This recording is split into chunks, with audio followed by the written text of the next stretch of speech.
Apa kabar semuanya? Terima kasih sudah menonton video ini dan selamat datang di channel Cahaya Kehidupan. Sebelum kita lanjut, buat kalian yang ingin meningkatkan diri menjadi versi yang lebih baik lagi, silakan tekan tombol like, subscribe, dan nyalakan loncengnya. Karena jika kalian mensubscribe atau mendukung penuh channel ini, kalian akan mendapatkan ilmu penting tentang belajar, motivasi, inspirasi, edukasi, dan ilmu penting lainnya yang mungkin belum kalian ketahui. Jadi dukunglah channel ini agar kalian mendapatkan versi terbaik untuk diri sendiri di kehidupan yang akan mendatang. Tidak usah berlama-lama lagi, mari kita mulai videonya. Pernah nggak sih kamu lagi ngobrol atau ada di situasi tertentu, tapi tiba-tiba orang-orang di sekitar ngelihat kamu dengan ekspresi, "Ini orang ngapain sih?" Atau malah diem-diem ketawa? Bisa jadi tanpa sadar kamu ngelakuin sesuatu yang bikin kamu kelihatan, ya agak bodoh. Nah, sebelum makin sering malu sendiri, yuk kita bahas 10 kebiasaan yang harus kamu hindari, biar nggak kelihatan kayak orang yang kurang paham situasi. Nomor 1, sok tahu tapi nggak punya fakta. Kita semua pasti pernah ketemu sama orang yang kayaknya tahu segalanya. Apapun topiknya, dia selalu punya jawaban. Tapi begitu dicek, ternyata yang dia omongin nggak ada buktinya, alias asal comot info dari entah mana. Nah, orang seperti ini bukan kelihatan pintar, malah jadi bahan candaan karena sering salah, tapi tetap ngotot. Misalnya, dalam sebuah obrolan santai ada yang bilang, tahu nggak kalau manusia cuma pakai 10% dari otaknya? Lalu dengan penuh percaya diri dia menambahkan, makanya ada orang yang bisa telekinesis, karena mereka bisa ngaktifin bagian otak yang nggak kepake. Kedengarannya keren, kan? Tapi masalahnya, itu cuma mitos. Ilmuwan sudah membuktikan kalau seluruh bagian otak manusia itu aktif, meskipun dalam persentase yang berbeda sesuai dengan aktivitas yang dilakukan. Lebih parah lagi kalau dia sok tahu di depan orang yang memang ahli di bidangnya. Bayangin kamu debat soal sejarah dengan sejarawan atau ngomongin konspirasi soal luar angkasa sama astrofisikawan dan ternyata semua yang kamu omongin salah. Malu banget, kan? Jadi, daripada sok tahu dan akhirnya dipermalukan, lebih baik kalau kamu belum yakin sama suatu informasi, bilang aja, "Wah, gua kurang tahu sih soal itu, tapi menarik juga buat dicari tahu." Itu jauh lebih elegan daripada asal ngomong tapi salah. Nomor 2, ketawa berlebihan di waktu yang nggak pas. Ketawa itu bagus, bahkan bisa bikin suasana jadi lebih hidup. Tapi kalau ketawa di waktu dan tempat yang nggak pas, itu bisa bikin kamu kelihatan nggak peka atau bahkan nggak sopan. Coba bayangin, kamu lagi di acara pemakaman, semua orang dalam suasana duka, lalu tiba-tiba kamu ketawa karena ingat sesuatu yang lucu di kepala kamu sendiri. Atau misalnya, kamu lagi di kelas, dosen atau guru lagi serius jelasin materi, tapi kamu malah ketawa-ketawa sendiri karena nemu meme di HP. Di mata orang lain, itu bukan cuma nggak sopan, tapi juga nunjukin kalau kamu nggak bisa baca situasi. Orang jadi mikir, ini orang ngerti nggak sih sama suasana? Dan kalau kejadian kayak gini terus-menerus, orang bisa jadi ilfeel dan nggak nyaman ngobrol sama kamu. Solusinya? Coba lebih peka sama lingkungan sekitar. Kalau lagi di tempat serius, tahan dulu ketawa kamu. Kalau ada hal lucu yang pengen kamu ungkapin, pastiin situasinya pas. Ketawa itu baik, tapi kalau salah tempat malah bikin malu sendiri. Nomor 3, sering menggunakan kata-kata kasar. Banyak orang yang merasa kalau ngomong kasar itu keren, bikin mereka kelihatan lebih jujur, lebih ekspresif, atau lebih badass. Tapi kenyataannya, kalau kamu terlalu sering ngomong kasar, orang-orang di sekitar bisa jadi malas dengerin kamu. Bayangin kamu lagi ngobrol sama seseorang, dan setiap 2 kata, dia selipin kata-kata kasar. Awalnya mungkin kedengaran biasa aja, tapi lama-lama bikin capek dan risih. Belum lagi kalau kamu ngomong kayak gitu di lingkungan yang nggak tepat, misalnya di tempat kerja atau depan orang tua. Bisa-bisa kamu malah dianggap nggak punya etika. Bukan berarti kamu harus ngomong super formal kayak di pidato kenegaraan. Tapi kalau bisa mengurangi kata-kata kasar, itu nunjukin kalau kamu punya kontrol diri yang baik. Jadi kalau kamu pengen orang-orang lebih respect sama kamu, mulai kurangi kebiasaan ini. Nomor 4, terlalu banyak pamer. Siapa sih yang nggak seneng kalau punya sesuatu yang baru atau berhasil mencapai sesuatu yang keren? Itu hal yang wajar. Tapi kalau setiap kali beli sesuatu atau dapat prestasi dikit, langsung pamer ke semua orang, lama-lama orang bisa ilfeel. Misalnya, kamu baru beli HP baru, terus setiap hari update story, HP baru nih, kameranya gila banget. Besoknya, serius deh, HP ini bener-bener worth it banget. Terus lusa, gue nggak nyangka bisa beli HP ini. Di awal mungkin teman-teman kamu masih ngasih selamat.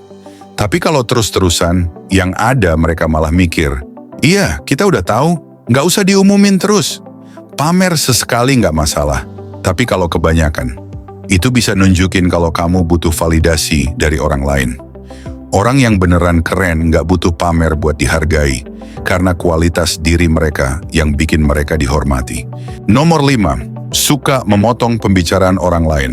Kita semua pasti punya banyak hal yang pengen diceritain, tapi kalau kamu sering nyela omongan orang lain, itu nunjukin kalau kamu nggak sabaran atau nggak peduli sama mereka. Coba bayangin kamu lagi cerita sesuatu yang penting, terus sebelum selesai, teman kamu langsung nyeletuk, "Oh iya, gue juga pernah kayak gitu, tapi lebih parah." Padahal kamu belum selesai ngomong. Rasanya nyebelin banget kan? Ngasih tanggapan itu boleh, tapi pastiin lawan bicara kamu udah selesai dulu. Dengerin orang lain sampai selesai bukan cuman soal sopan santun, tapi juga bikin kamu lebih disukai dalam pergaulan. Karena orang yang bisa dengerin dengan baik, biasanya lebih dihormati dalam lingkungannya. Nomor 6, main HP terus saat ngobrol. Ini kebiasaan yang banyak banget dilakukan tanpa sadar. Kita udah janjian ketemu, ngobrol langsung, tapi malah sibuk sama layar HP. Kayak lebih tertarik sama dunia maya daripada orang yang ada di depan mata. Misalnya, kamu lagi ngobrol sama teman lama yang udah jarang ketemu. Kamu cerita panjang lebar soal pengalamanmu, tapi dia malah asik scroll Instagram atau chat sama orang lain. Sesekali dia cuma jawab, "Hah? Oh iya, terus." Tapi jelas kelihatan dia nggak benar-benar dengerin. Ini nggak cuma bikin orang yang ngobrol sama kamu jadi bete, tapi juga nunjukin kalau kamu nggak menghargai kehadiran mereka. Kalau emang ada hal penting di HP, bilang dulu. Misalnya, "Bentar ya, gue bales chat penting dulu." Tapi kalau cuma buat scroll TikTok atau cek notif yang nggak mendesak, simpan HP-nya dulu. Obrolan langsung jauh lebih berharga daripada sekadar update timeline. Nomor 7, berbicara terlalu keras di tempat umum. Ngobrol seru itu bagus, apalagi kalau suasana lagi rame dan penuh tawa. Tapi kalau ngomongnya terlalu keras di tempat umum, itu bisa bikin orang lain nggak nyaman. Misalnya, kamu lagi di restoran atau di transportasi umum. Lagi enak-enaknya duduk, tiba-tiba ada orang yang ngobrol dengan suara super kenceng, sampai semua orang di sekitar bisa dengar pembicaraan mereka. Orang-orang mungkin nggak bilang langsung, tapi dalam hati mereka pasti bete dan pengen pergi dari situ. Ngobrol itu seni, bukan cuma soal apa yang kamu omongin, tapi juga gimana cara kamu ngomong. Kalau terlalu berisik di tempat umum, kamu bukan kelihatan keren, tapi malah bikin orang risih. Oh, nomor 8, nggak bisa menerima kritik. Siapa sih yang suka dikritik? Hampir semua orang pasti nggak nyaman kalau dikasih tahu kesalahannya.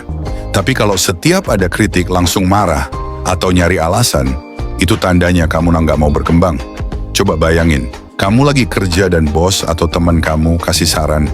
Kayaknya kalau kamu ngelakuin ini dengan cara yang lebih rapi, hasilnya bisa lebih bagus. Tapi kamu langsung defensif. Ya udah sih, ini cara gue nggak suka diatur. Padahal kritik itu bisa jadi alat buat kita jadi lebih baik.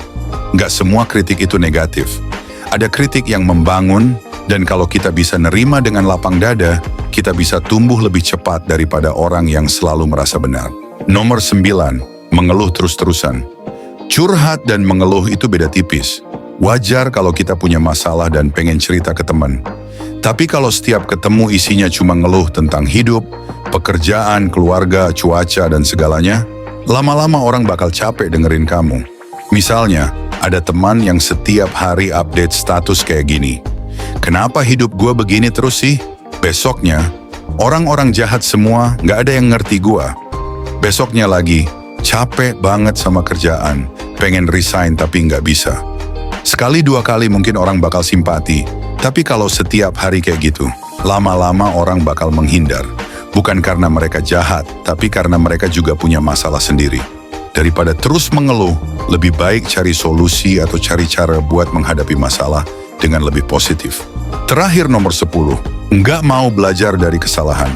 Kebodohan sejati bukanlah saat kita bikin kesalahan, tapi saat kita nggak belajar dari kesalahan yang sama berulang kali. Misalnya, ada orang yang selalu datang telat ke acara atau janji temu. Setiap kali ditanya alasannya, jawabannya selalu sama, "Maaf ya, bangun kesiangan." Oke, 1-2 kali mungkin bisa dimaklumi. Tapi kalau terus-menerus, itu namanya bukan lupa, tapi nggak mau berubah. Atau misalnya seseorang yang selalu salah dalam cara mengatur keuangan. Setiap bulan selalu kehabisan uang sebelum gajian, tapi tetap aja boros beli barang yang nggak perlu. Setiap bulan dia mengeluh, tapi nggak pernah belajar buat bikin anggaran atau menahan diri dari belanja impulsif. Belajar dari kesalahan itu tandanya kita berkembang. Kalau kita nggak pernah introspeksi, kita bakal jalan di tempat dan tetap melakukan hal yang sama berulang kali. Ujung-ujungnya, kita bakal kehilangan kesempatan buat jadi lebih baik. Jadi, dari 10 kebiasaan tadi, ada yang masih sering kamu lakuin nggak? Kalau ada, jangan panik. Semua orang pasti pernah melakukan kesalahan. Yang penting adalah kita sadar dan mau berubah. Kalau kamu mulai memperbaiki kebiasaan-kebiasaan ini, dijamin kamu bakal jadi orang yang lebih dihormati, lebih disukai, dan tentunya nggak akan dianggap bego oleh orang-orang di sekitar. Jangan lupa like video ini kalau menurut kamu bermanfaat, share ke teman-teman yang butuh, dan subscribe biar nggak ketinggalan konten menarik lainnya. Sampai jumpa di video berikutnya.